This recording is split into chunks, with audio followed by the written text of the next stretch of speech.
Hey YouTube! I know it's been so long since I've uploaded a video, but Happy New Year.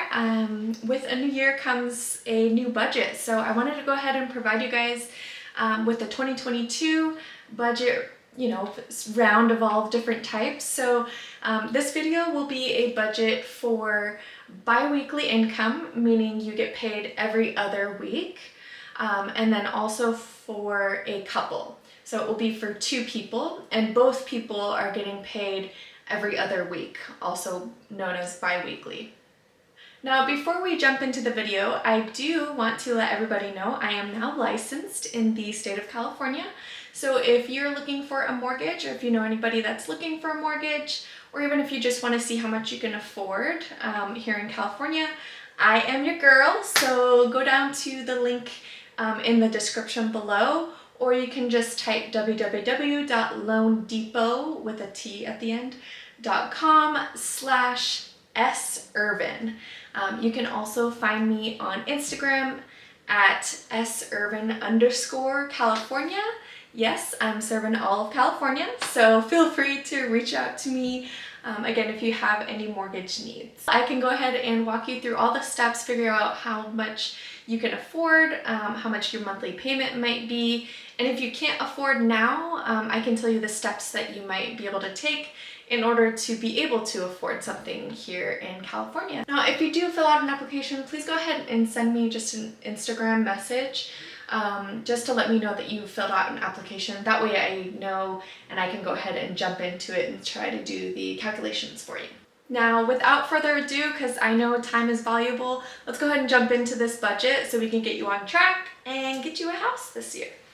This is the budget link that I have created for you guys. Now, I know this might be a little bit overwhelming for some people, which to my husband, it definitely would be. He doesn't like graphs and numbers and things like that. But if you're really dedicated to creating a budget for yourself and following it so that you can save your money for your down payment and afford a home in California, you definitely want to just pay attention, and please, please, please, I promise you, as long as you just watch this video a few times over, click through it with me, I really think it'll become easier than you might imagine. Okay. So when you click the link for the budget, this is the access that you will be seeing. It will say view only at the top, and that's because I only want everybody to view this sheet. If every single person has access to edit this exact sheet, then it will mess up everything and everybody will be sharing a budget essentially and deleting and writing over each other's work. So what you need to do is actually make a copy. So first things first, go ahead and follow this yellow instruction right here. It says if you would like to edit this, click File. So in order to do File, I think you'll have to click Show the Menus, and that will bump it up so you can see all the menu options here. So you'll want to go to File, Make a Copy, and then you're going to be editing the copy. So I'm going to go ahead and make a copy. Copy of SIrvin 2022 budget, couple bi-weekly. I'm going to go ahead and save it to my Google Drive. Okay. And it actually labels it copy of SIrvin. Now, if you wanted to change that, you can say my, and then you can delete my name if you want. 2022 budget, couple bi-weekly. Perfect, so now you have access to this sheet. It's all yours, so nobody else will have access to it. Now, I did create a couple of formulas in this sheet. In order to protect those formulas, I made a code so that if you try to change one of the cells that contains a formula, that you will actually get notified if you accidentally try to change that. Now, once you get the notification, you can click OK to continue making that change, or you can click Cancel and it will not make the change. So here's an example. I'm in January right here. I am going to go to this mortgage rent. I'm going to go ahead and go to the number amount right here. It says $750. If I change it to $100, I push enter. It says, hey, heads up, you're trying to edit part of this sheet that shouldn't be changed accidentally. Do you want to edit anyways? You can click OK if you really do want to change it, or you can click cancel. Now, because this specific cell is actually a formula, I'm going to cancel. So let's go ahead and start from the top. The most important part of this sheet is first, maybe you want to change your name. So on the left-hand side, you'll see I'm using my name and my husband's name. If your name is Amanda and your husband's name is John, then you can go ahead and edit those. You will not get notified if you make those changes. Now you'll notice that there are certain cells that have a very light yellow being highlighted. So those are actually the cells that you want to fill in for your specific budget. Now let's get a little bit of a lay of the land here. So we have January here. This is all of January, and there are 4 paychecks to be had in January. So I get my first paycheck, for example, January 7th, which is a Friday. The following Friday is when Tristan gets his paycheck. Then I get my next paycheck January 21st, and then he gets his next paycheck January 28th. Now let's go ahead and pretend you make $2,000 for the actual money that hits your bank account on payday. So that $2,000 in that highlighted section, that's going to be your net income for that paycheck.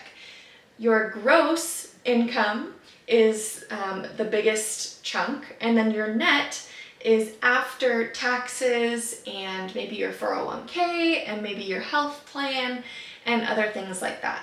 So you'll want to make sure you have your net payment, the actual amount that is going to be hitting your bank account on payday.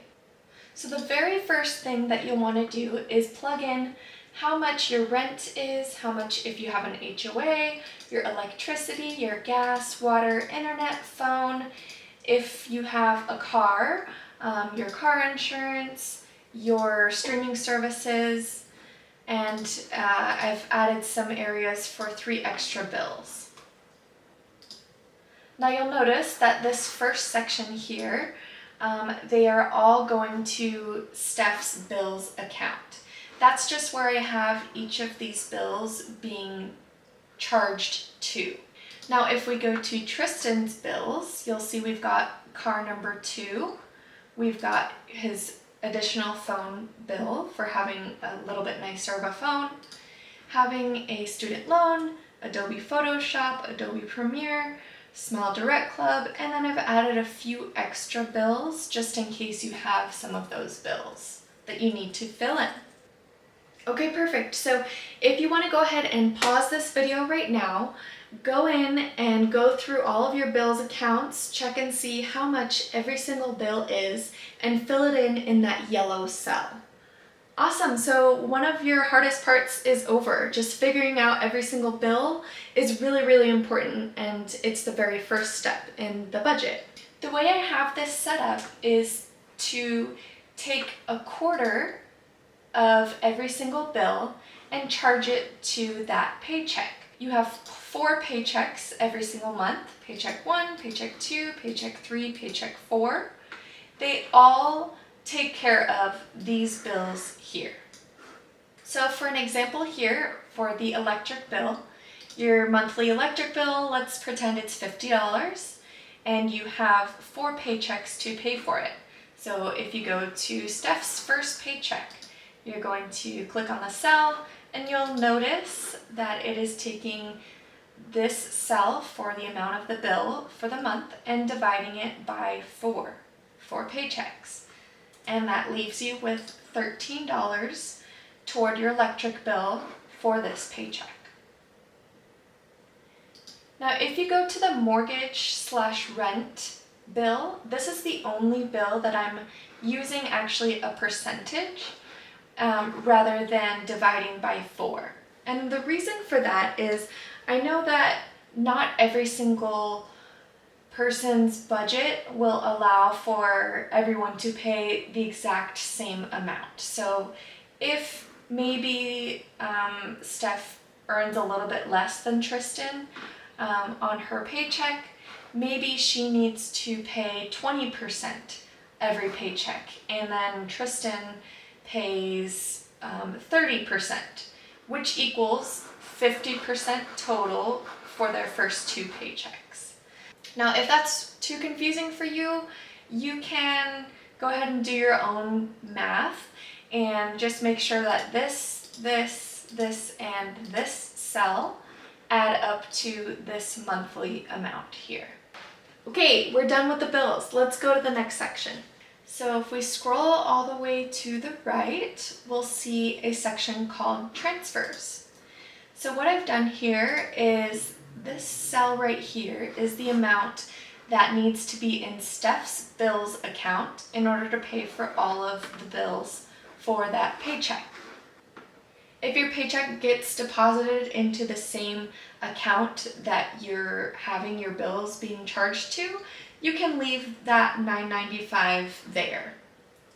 Now, if you pay for some of Tristan's bills, then there will be a calculation here which adds up all of these numbers here. So for example, if I help him out with his student loan, let's say, let's do 100, and I'm going to go ahead and change it for this example, then it will automatically do the formula here, and it will tell me to go ahead and pay for, transfer $100 toward Tristan's bills, and that is to help him with his student loan. Now the other transfer I have here, I call it the grocery bill or the grocery account or the grocery card. We have a specific account that we transfer money to, and I have a card and Tristan has a card, and it pulls money out of that specific account, and it's our grocery account. I use it for when I go to Target. If I have my Blue Apron subscription, it gets pulled from the grocery account. Any gas for the car and any toll fees that are being applied, they all get taken out of our grocery account. So in this case, I'm going to go ahead and transfer $500 out of the paycheck account to the grocery account. Now because this cell here is yellow, you can go ahead and change it. So if you need to bump it up the following week, you can say, okay, let's try 600 next week. Okay, hopefully the transfers make a little bit of sense. Feel free to comment if you have questions, and I can kind of clarify it in the comment section. Now let's jump to an equally important section, the debt section. Nobody likes to talk about it. Nobody likes to budget for their debts, but it's so important. One of the biggest factors in getting qualified for a home is your debt to income ratio. And what that means is debt, meaning credit cards, student loans, car payment, what actual debts do you owe every single month? And then in relation to that, how much income are you earning? So that's your debt to income ratio. The lower your debt, the more you're going to qualify. The higher your income, the more you're going to qualify for. So if we scroll over to the right, you'll see the debt section. Yes, I have it in red because it's really important to pay down debt. Now at the top here, I actually have a balance. So let's pretend you are starting off, Stephanie, with $2,000 on your city credit card. And for this paycheck, we're gonna go ahead and pay $75 off. And if we wanted, we could say, hey Tristan, help me out, I need $20, and then that would help me out as well. And then we have our new balance, which is $1,905. Now this balance gets transferred over to the following set of paychecks. If we go over to the next debt, let's just pretend Steph has another card for Home Depot. It's $2,000. I'm gonna go ahead and have $75 be put toward that. I'm not gonna ask Tristan for help on that one. And after I pay the $75, the new balance will be $1,925. What's really cool about this budget sheet is it allows you to see, hey, If I put $100 toward my card every single paycheck, how long is it going to be before I get it paid off? Now, if you look all the way to the bottom, let's just pretend we're looking at the Citi credit card. So we're going to jump all the way down to December, October, November, December. As of December 30th, Steph will have paid down her card to $30 if she uses $75 every single paycheck. Now that does not include the interest, so that probably is going to be definitely more than $30 left over, but you can update that balance every single paycheck if you want to go ahead and get a really accurate balance. Moving over to Tristan's, he starts off with $1,000. If he puts $25 toward it every paycheck, all the way in December, he'll be left with $350. Okay, perfect. Go ahead and push pause now. It's really important that you plug in all of your debts. That way you know how much you're starting with, and you can get an idea of how long it will be before you can actually pay that debt off. Now, one last thing about debts, and then I'll be done with this. If you go to my Instagram, I'll post it right here, @Irvin_California, you can see one of my recent posts that I posted last week. It's actually called the debt snowball method. So what you want to do in that case is pay your minimums on the highest debts, so that you can put all of your attention on the lowest debt first.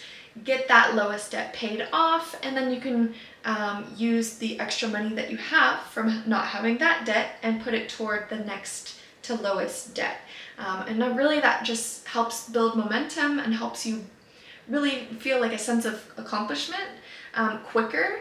That way you're more motivated to keep paying off that debt. It's just kind of building a snowball, and the amount of payment that you can make toward that debt every month increases the more that you pay off. Okay, cool, we're almost done here, so let's go ahead and jump to savings. So this purple section here is our savings. So for these first two paychecks, we are starting off, let's just pretend, with a balance of $0. You can change it to $10 if you really want to.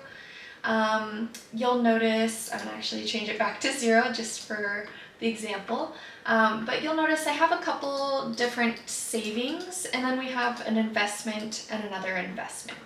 So this is just how we do it, but you can label these differently if you would like. But we have, for example, an emergency/real estate property savings account, and I like to call it the emergency account. So we like to have an account that we do not touch, and we only put money in it. So we're really not taking money out of it very often, if at all.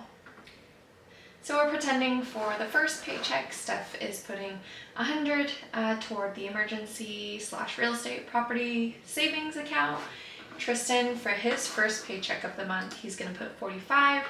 And at the end of the first two paychecks, so basically halfway through the month, you'll have $145.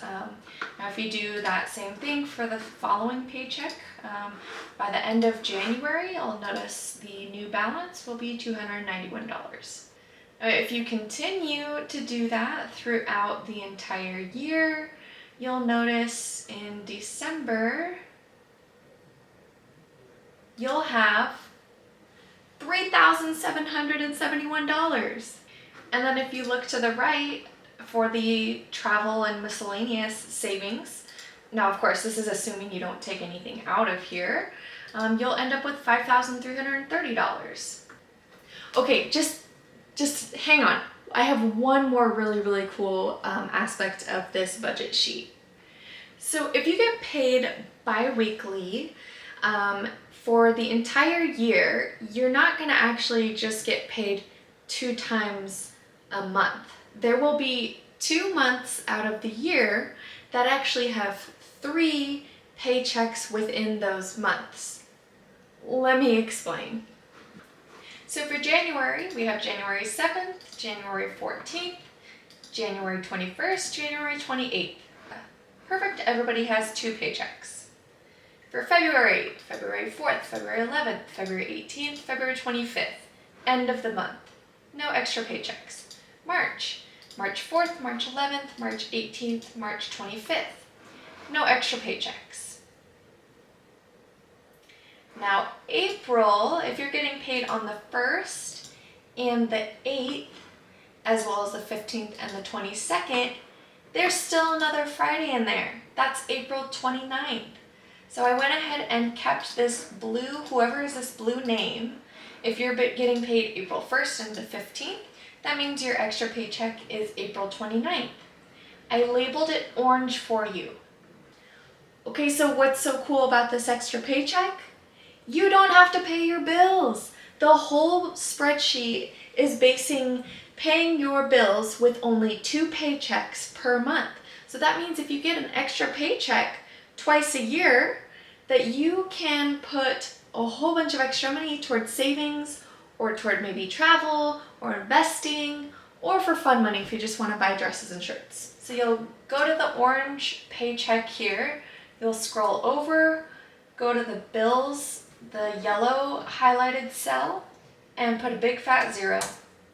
It'll change however much you're taking out of your paycheck toward bills, and it'll reflect this one here. So 0, 0, 0, 0, 0. Yep. All of these are monthly bills. We can go ahead and remove. And if you scroll all the way to the right, look how much extra fun money we have. So we can delegate that over here. If I want to put $500 extra toward emergency savings, let's just pretend we want to put another $200 toward travel, invest another $200, and pay down these cards another $200 each. And that still gives me $200 for fun money. All right, that's it. I tried to make it short and sweet. I didn't get into too much detail. If you want to go ahead and rewind it back and start from the beginning, feel free to do so. So if anything's not clear, please put a comment in the section below. And if you have, a different budget sheet that you would like to see, feel free to also comment that below. If you are amazed at how much you can save, or if you find it super helpful, you could also leave a comment below. Let me know. That way I know if these budgets are helping you or not. All right, guys. I'm out of here. You can catch me on Instagram. I post there daily and on my stories all the time. I'd love to interact, and I would love to help you buy a home in 2022 if you're in California. All right, hit me up. @surban_California. Bye. Oh, I forgot. Feel free to share this video if you find it helpful. If you know somebody who really needs to watch this video, share it. Let's help each other out. Okay, bye.